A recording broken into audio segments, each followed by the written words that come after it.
After 20 years.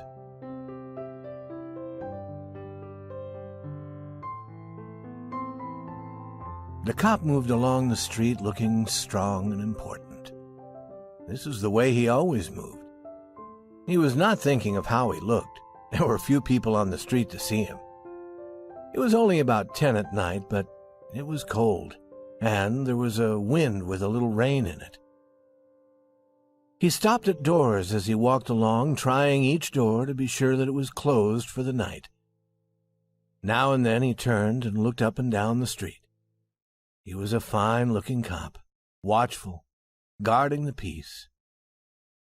People in this part of the city went home early. Now and then you might see the lights of a shop or a small restaurant, but most of the doors belonged to business places that had been closed hours ago. Then the cop suddenly slowed his walk. Near the door of a darkened shop, a man was standing. As the cop walked toward him, the man spoke quickly. "It's all right, officer," he said. "I'm waiting for a friend. 20 years ago, we agreed to meet here tonight. It sounds strange to you, doesn't it? I'll explain if you want to be sure that everything's all right. About 20 years ago, there was a restaurant here where this shop stands. Big Joe Brady's restaurant. It was here until 5 years ago," said the cop. The man near the door had a colorless, square face with bright eyes and a little white mark near his right eye. He had a large jewel in his necktie. 20 years ago tonight," said the man, "I had dinner here with Jimmy Wells. He was my best friend and the best fellow in the world. He and I grew up together here in New York, like two brothers. I was 18 and Jimmy was 20. The next morning, I was to start for the West. I was going to find a job and make a great success. You couldn't have pulled Jimmy out of New York. He thought it was the only place on earth. We agreed that night that we would meet here again in 20 years. We thought that in 20 years we would know what kind of men we were and what future waited for us." "It sounds interesting," said the cop. "A long time between meetings, it seems to me. Have you heard from your friend since you went west?"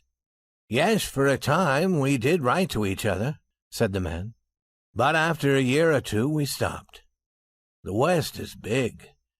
I moved around everywhere, and I moved quickly. But I know that Jimmy will meet me here if he can. He was as true as any man in the world. He'll never forget. I came 1,000 miles to stand here tonight, but I'll be glad about that if my old friend comes too." The man waiting took out a fine watch covered with small jewels. 3 minutes before 10, he said. "It was 10 that night when we said goodbye here at the restaurant door." "You were successful in the West, weren't you?" asked the cop. "I surely was. I hope Jimmy has done half as well. He was a slow mover. I've had to fight for my success. In New York, a man doesn't change much. In the West, you learn how to fight for what you get." The cop took a step or two. "I'll go on my way," he said. "I hope your friend comes all right. If he isn't here at 10, are you going to leave?" "I am not," said the other. "I'll wait half an hour at least. If Jimmy is alive on this earth, he'll be here by that time. Good night, officer." "Good night," said the cop and walked away, trying doors as he went. There was now a cold rain falling and the wind was stronger. The few people walking along that street were hurrying, trying to keep warm. At the door of the shop stood the man who had come 1,000 miles to meet a friend. Such a meeting could not be certain, but he waited. About 20 minutes he waited, and then a tall man in a long coat came hurrying across the street. He went directly to the waiting man. "Is that you, Bob?" he asked doubtfully. "Is that you, Jimmy Wells?" cried the man at the door. The new man took the other man's hand in his. "It's Bob! It surely is! I was certain I would find you here if you were still alive. 20 years is a long time. The old restaurant is gone, Bob. I wish it were here, so that we could have another dinner in it. Has the West been good to you?"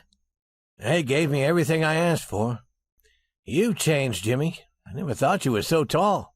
"Oh, I grew a little after I was 20. "Are you doing well in New York, Jimmy?" "Well enough. I work for the city. Come on, Bob. We'll go to a place I know and have a good long talk about old times." The two men started along the street, arm in arm. The man from the West was beginning to tell the story of his life. The other, with his coat up to his ears, listened with interest. At the corner stood a shop, bright with electric lights. When they came near, each turned to look at the other's face. The man from the West stopped suddenly and pulled his arm away. "You're not Jimmy Wells," he said. 20 years is a long time, but not long enough to change the shape of a man's nose." "It sometimes changes a good man into a bad one," said the tall man. "You've been under arrest for 10 minutes, Bob. Chicago cops thought you might be coming to New York. They told us to watch for you. Are you coming with me quietly? That's wise. But first, here's something I was asked to give you. You may read it here at the window. It's from a cop named Wells." The man from the West opened the little piece of paper. His hand began to shake a little as he read. "Bob, I was at the place on time. I saw the face of the man wanted by Chicago cops.